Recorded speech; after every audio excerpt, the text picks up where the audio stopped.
Eeyore's surprise discovery and Owl's new home. It was a typical day in the 100-acre wood, with the sun peeking through the clouds, casting dappled light on the forest floor. The trees swayed gently, and a light breeze carried the sweet scent of blooming flowers.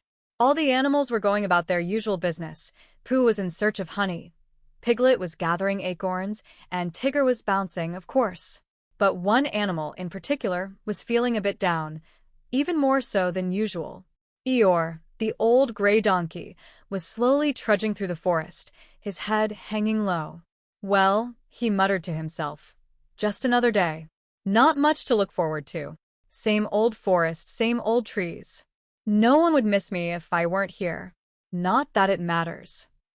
Eeyore's gloomy thoughts were interrupted when something unusual caught his eye.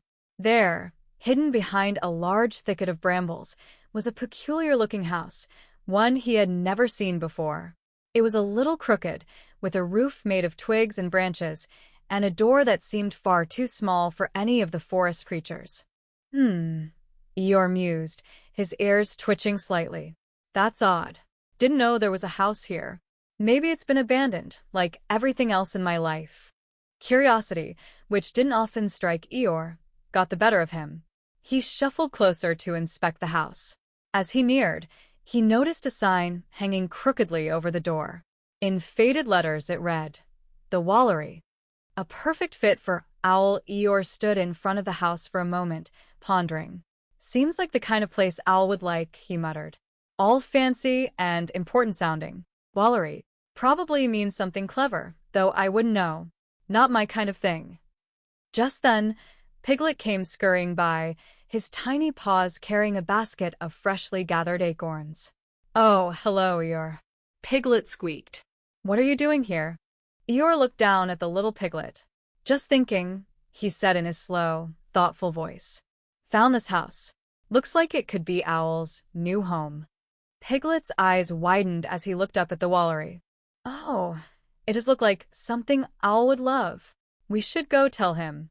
Eeyore sighed. Suppose we could. Not that it'll make much difference. But Owl does need a new house since the wind blew his old one down.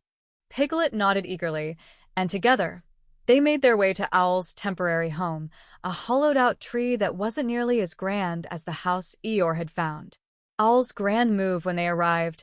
Owl was busy rearranging his books, trying to make his temporary home feel more like the grand one he had lost. Owl! Piglet called out excitedly. We've found something amazing. Eeyore found a house that could be perfect for you. Owl turned, his large, wise eyes blinking with interest. A house, you say? He hooted. Well, that is indeed intriguing. Lead the way. With Piglet skipping ahead and Eeyore plodding behind, they returned to the Wallery. Owl examined the house from top to bottom, his wings fluttering with excitement. My word! Owl exclaimed, puffing out his chest. This is indeed a fine establishment. And look, there's even a proper perch for me to sit on while I write my memoirs. Owl immediately set to work moving his belongings into the Wallery, making it his own. His books lined the crooked shelves, and his ink and quill found a perfect spot by the window. A new chapter for Eeyore as Owl bustled about. Eeyore stood to the side, watching the scene unfold with his usual quiet demeanor. Piglet, noticing Eeyore's thoughtful expression, walked over to him. Isn't this wonderful, Eeyore? Piglet said softly. You've found Owl's new home. Eeyore gave a small shrug. I suppose. Not that it matters much. Just another house. Another day. But I'm glad Owl's happy, I suppose. But as Eeyore turned to leave, something unusual happened. Owl called after him. Eeyore, Owl said in his grand, booming voice. I must thank you, dear friend, for finding me such a splendid home. It's only fitting that I name you an honorary guest of the Wallery. You're welcome here anytime. For a moment, Eeyore didn't know what to say. No one had ever invited him to be an honorary guest before. He gave a slow, humble nod. Well, thank you, Owl, he said quietly. That's very kind of you. Not that I'll be coming by often. But still, thank you. Celebration in the 100-acre wood. News of Owl's new home spread quickly throughout the 100-acre wood. Soon, all the animals gathered for a small celebration outside the wallery. Pooh brought honey, of course, and Tigger bounced around, declaring the wallery bouncily marvelous. As the sun began to set, and the animals settled down for a peaceful evening, Eeyore found himself smiling just a little.